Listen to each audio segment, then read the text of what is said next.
C'est un endroit où on se sent bien. Tout au début, quand on était là, on a l'impression d'être en vacances. On était chez nous, mais en vacances.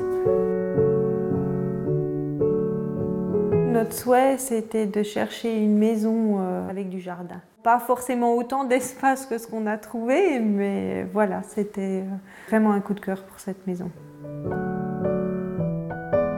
C'est un monument historique qui a probablement été construit au milieu du 19e siècle. On a de magnifiques décors extérieurs au niveau des boiseries, aussi pour les annexes.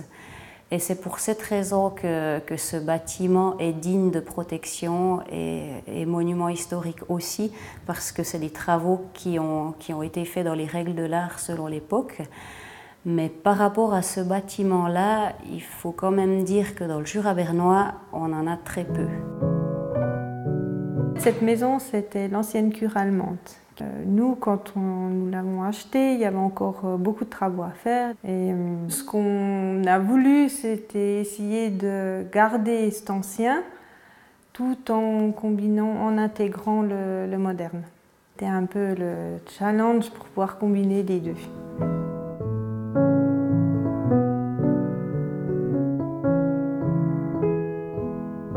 On a rapidement constaté qu'il fallait faire dans un premier temps un relevé sur place par un expert, un restaurateur, afin de définir quelles teintes et matériaux ont été utilisés jusqu'à présent et qu'est-ce qu'on peut nous utiliser actuellement sur la base de ce qu'on a aujourd'hui.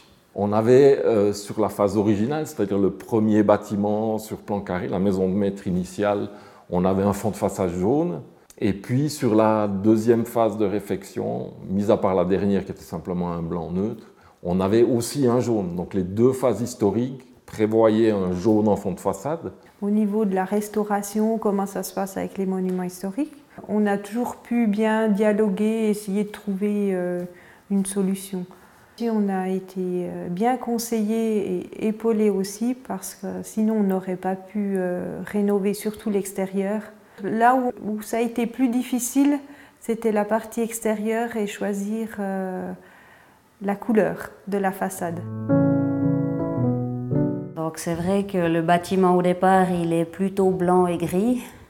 Quand on est arrivé avec une palette de couleurs, et des jaunes et des verts, disons que c'était un petit peu choquant pour les propriétaires. On n'était pas forcément parti sur du jaune.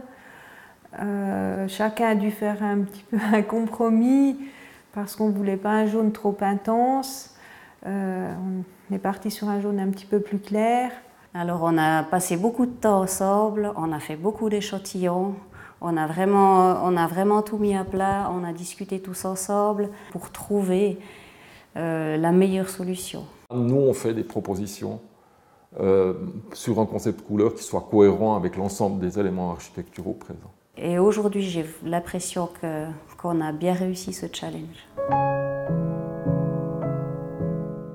C'est vrai que ce n'est pas toujours facile quand on a une maison ancienne, garder l'ancien, mais il faut aussi qu'on puisse vivre dedans. Cette maison, quand on l'a achetée, elle avait une âme. Je ne sais pas si c'était le pasteur qui était dedans ou quoi. Mais on sent qu'elle a une âme, on se sent bien dedans et on a essayé de garder cet aspect-là.